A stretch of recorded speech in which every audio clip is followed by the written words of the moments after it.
सभी साथियों को मेरा नमस्कार। कैसे हैं आप लोग? बहुत अच्छे होंगे। साथियों, एक बहुत ही अच्छा पॉइंट है। आप काफ़ी साथियों ने लास्ट 2-5 दिन पहले एक एग्ज़ाम भी दिया होगा, और वह एग्ज़ाम देने के बाद कई विचार भी आते हैं। लेकिन भगवान श्री कृष्ण के का जो गीता में जो उपदेश था, उसके उसे हमें न केवल सुनना चाहिए बल्कि जीवन में आत्मसात भी करना चाहिए। उन्होंने कहा है, हमारा गीता जो धार्मिक ग्रंथ है वो कहता है कि सिर्फ कर्म कर्म करना चाहिए। रिजल्ट क्या होगा, रिजल्ट हमारे हाथ में नहीं है, रिजल्ट ईश्वर के हाथ में है। तो आपने आज तक 1-2 एग्जाम दिया है, अच्छा ही रिजल्ट होगा, लेकिन अब क्या करें। काफी साथियों के 1-2 फोन भी आए कि सर, हम पशु परीक्षर का टारगेट बनाया था, हमने हमने आरएस प्री का फॉर्म भी भरा है, हम पटवार का एग्जाम भी देंगे, वीडियो का एग्जाम भी देंगे, 2025 में आने वाली अनेक एग्जाम हम देंगे, लेकिन अभी क्या करें। अभी हम फ्री हो गए। तो मैं ये कहना चाहूंगा आपको, मैं साथियों ये कहना चाहूंगा कि आप सभी को 2 फरवरी तक अपने आप को उसी तैयारी में जोड़ लें। 2 फरवरी तक अपने आप को उसी तैयारी में बांध लें और अगेन तैयारी चालू कर दें। क्या पढ़ें? ये सिलेबस, इस सिलेबस का एक एक पॉइंट पढ़ना है हमारे को, एक एक पॉइंट पढ़ना है। मैटर वही आपके नोट्स। कुछ साथी हैं जो जिन्होंने आरएस प्री का ही एक तैयारी शुरू कर रखा है, उन लोगों को अपने नोट्स पढ़ने हैं, अपना जो टेस्ट प्रोग्राम चला रखा है संडे को, वो टेस्ट देने। क्लियर? तो मैं जिस उद्देश्य से ये लेक्चर लेके आ रहा हूँ, उस उद्देश्य को बताता हूँ कि पहला तो जिन जो भी साथी मुझसे बात कर रहे हैं कि अब हमें दिसंबर और जनवरी, दिसंबर और जनवरी, इन 2 महीने में क्या करना है, क्योंकि 2 फरवरी को आरएस प्री का एग्जाम है। अभी तक पटवार का विज्ञापन आया नहीं है। मार्च अप्रैल अप्रैल मई के आसपास उसका एग्जाम है। उसके बाद में वीडियो का एग्जाम है। काफी सारे एग्जाम होंगे, लेकिन अभी हमें क्या करना चाहिए। मैं ये कर रहा हूँ आप सभी को राजस्थान का सबसे अच्छा बेस्ट, मैं इसको टफ तो नाम नहीं दूंगा क्योंकि टफ वास्तव में है नहीं है, सबसे जो अच्छा क्वालिटी का जो एग्जाम है वो है आरएएस का एग्जाम, और उसका प्रीलिम्स का एग्जाम है। इसकी तैयारी करनी चाहिए। जिन लोगों की एज नहीं हुई है, जिन्होंने ये फॉर्म नहीं भी भरा है, आपको अगले साल इसका एग्जाम देना है, तो आपको इसकी तैयारी करनी ही चाहिए। तैयारी क्या करनी चाहिए, हमने क्लास में भी आप लोगों को बता रखा है कि सिलेबस तो ये आपके हाथ में होना चाहिए। इस सिलेबस के जो जो बिंदु आपके नोट्स में अच्छे तरीके से लिखे हुए हैं उनको पढ़ना जरूरी है। अब मैं आपके साथ में इतना कर सकता हूँ कि अब मेरे पास 55 दिन है। कितने दिन है साथियों? 55 दिन। इन 55 दिन में मैं 50 से 55 टॉपिक ऑनलाइन ला सकता हूँ। ऑनलाइन तो हमारे इसी यूट्यूब चैनल पे मिलेंगे, और इस पीडीएफ इसकी कॉपी मिल जाएगी टेलीग्राम पे। टेलीग्राम भी हमारे नाम से है, हरफुल फादर के नाम से। तो थोड़ा सा एफर्ट मैं करता हूँ, थोड़ा सा आप लोग करेंगे, हमारी तैयारी कंटिन्यू रह जाएगी और हम हमारे मंजिल तक पहुंच जाएंगे। मैं ये कह रहा हूँ कि आप लोग जो एग्जाम की तैयारी करते हैं उसमें थोड़ा सा लेवल बढ़ा करके करने का प्रयास करते हैं, कोशिश करते हैं कि आरएस प्री की तैयारी शुरू करते हैं। जिन्होंने फॉर्म भर रखा है उनके लिए बहुत अच्छी बात है, शुभकामनाएं हैं। जिन्होंने नहीं भर रखा है, ये तो हर साल वैकेंसी आती है भाई, हर साल वैकेंसी आती है। राजस्थान की बहुत अच्छी जॉब है, प्रशासनिक जॉब है। आप लोग अब की बार नहीं दे रहे हो तो अगली बार एग्जाम देंगे। तो आप लोगों को मेरी तरफ से पहली तो शुभकामनाएं कि आपको अगले 55 दिन तक मेरे से जुड़ करके रहना है, जुड़ करके रहना है। 2 काम आपको खुद को करना है, एक काम मुझे करना है।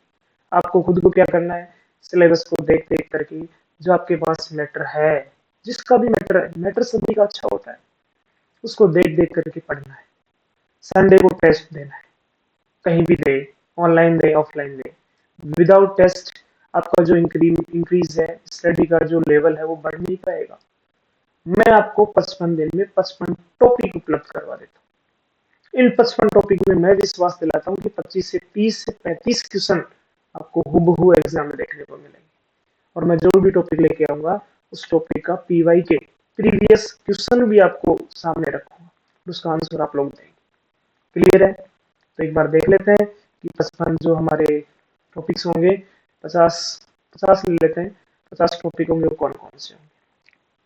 चलो एक बार वर्ल्ड ज्योग्राफी से लेते हैं।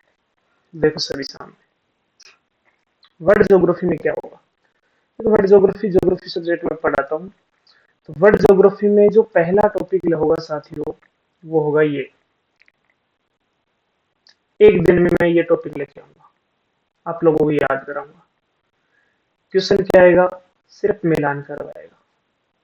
कौन सा पर्वत, कौन से महाद्वीप में, कौन से देश में, कौन सा मैदान है, कौन सी नदी है, कौन सी झील है। फिक्स है क्वेश्चन। इसलिए एक दिन का एक टॉपिक क्लियर। आप अपनी पढ़ाई रूटीन करेंगे अपनी तैयारी के साथ, जो अब तक आपने एग्जाम दिया है, आपको काफी अनुभव है, उसको मैं डिस्टर्ब नहीं करना चाह रहा। मुझे सिर्फ 1 घंटा चाहिए, आपका आधा घंटा चाहिए डेली मेरे साथ जुड़ने का। एक क्वेश्चन हो जाएगा। एक क्वेश्चन आता है यहाँ से, प्रमुख औद्योगिक प्रदेश, ये मैं कराऊंगा आपको। और एक क्वेश्चन आता है यहाँ से, पर्यावरण के मुद्दे, ये टॉपिक मैं करूँगा। कौन कौन सा आपकी एग्री है, समझ गए मेरा बिंदु? ठीक है, 3 टॉपिक हो गए। उसके बाद में इंडियन ज्योग्राफी में लगभग सभी टॉपिक करवा सकता हूँ, बहुत इजी होंगे। खनिज, 4 ही खनिज पढ़ने हैं। मैंने आपको बहुत सारे पढ़ा रखे हैं, सिर्फ 4 ही खनिज पढ़ने हैं। इन चारों खनिजों से कैसे कैसे आज तक क्वेश्चन बने हैं उनको, और आगे कौन कौन से बन सकते हैं उनका हम जिक्र करेंगे। 6 फसलें पढ़नी है। कितनी फसलें? 6। खनिज कितने? 4। ऊर्जा संसाधन पढ़ेंगे, औद्योगिक प्रदेश, नेशनल हाईवेज पढ़ लेंगे, गलियारे, यहीं से क्वेश्चन आ रहा है आजकल तो, गलियारों से, तो ये टॉपिक मैं लेकर के आऊंगा। क्लियर है? उसके बाद में प्रमुख नदी और झीलें, मानसून तंत्र और वर्षा, ये टॉपिक मैं आराम से लेकर के आ जाऊंगा। ठीक है, राजस्थान का भूगोल भी लगभग, मैं आपको ये विश्वास दिला देता हूँ कि मैं ज्योग्राफी तो कंप्लीट ही करा दूंगा नए डिस्ट्रिक्ट्स के अनुसार। क्लियर, इसको हम कंटिन्यू कर लेंगे। अब आ जाओ पॉलिटी में, देखो क्या पढ़ेंगे हम, आप लोग कंटिन्यू पढ़ेंगे। मैं आपको कराऊंगा ये वाला टॉपिक। कौन सा टॉपिक? ये वाला।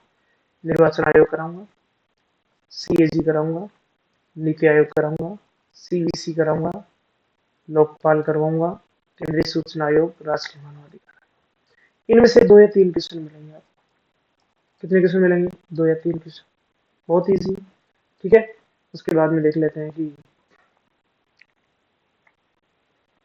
राजस्थान की पॉलिटी में, राजस्थान की पॉलिटी में भी आयोग कराऊंगा। क्या कराऊंगा मैं? आयोग, आरपीएससी, राज्य मान्यता आयोग, लोकायुक्त, राज्य निर्वाचन आयोग और राज्य सूचना आयोग। समझ में आ गया? ये भी मैं कराऊंगा। लोक नीति, विधिक अधिकार, सिटीजन चार्टर। समझ में आ रहा है जो मैं कहना चाह रहा हूँ? अच्छा, इकोनॉमिक्स, इकोनॉमिक्स काफी लेंथी पॉइंट है इसमें, लेकिन इसमें जैसे मैं क्या करूंगा, एसडीआई, ह्यूमन डेवलपमेंट इंडेक्स, नवीनतम कौन सा?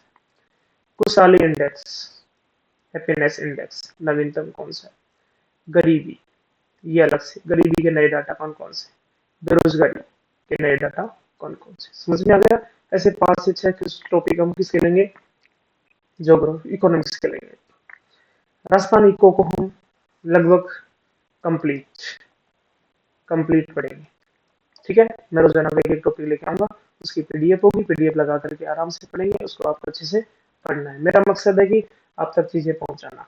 योजनाएं, योजनाएं पुरानी नहीं पढ़ना है, अभी तक आपके पास पुरानी योजनाएं हैं। मैं नई न्यू सरकार की जो जो योजनाएं हैं, अधिकांश योजनाओं के नाम ही बदले हैं सरकार ने, इनको मैं आपके साथ में लेकर के आऊंगा। Clear? Science tech, science tech में आप लोगों को समझ में नहीं आ रहा क्या पढ़ना चाहिए, अधिकांश स्टूडेंट को नहीं समझ में आता। मैं एक दिन तो लेके आऊंगा रक्षा, एक क्वेश्चन आएगा, एक दिन नैनो, एक दिन अंतरिक्ष और एक दिन बायोटेक। क्लियर? आप ये पोषण वगैरह, ये रोग वगैरह तो आप लोग पढ़ ही लेंगे। ठीक है, और एक आधा क्वेश्चन में टॉपिक ये भी ले आऊंगा कि राजस्थान में बायोटेक्नोलॉजी का विकास। क्लियर है साथी? उसके बाद रीजनिंग और मैथमेटिक्स आप लोगों को खुद को पढ़ना है। और लास्ट में कुछ हम एक दिन बनाएंगे खेल, एक टॉपिक लेके आऊंगा खेल का। और बात करें तो कुछ स्थान है, कुछ व्यक्तित्व है, इस प्रकार से टॉपिक 50 मैं पहुंचा दूंगा आपके पास। ऑनलाइन क्लास लेना है तो यूट्यूब पे, ठीक है, पीडीएफ चाहिए तो टेलीग्राम से। दोनों का ही चैनल हरफूल फागना एसटी। ठीक है साथियों, तो सबसे पहले मैं आपके सामने एक बहुत ही अच्छा टॉपिक जल्दी ही लेकर आ रहा हूँ, तो इसके लिए आप लोग रेडी रहे। बहुत बहुत धन्यवाद। Thank you.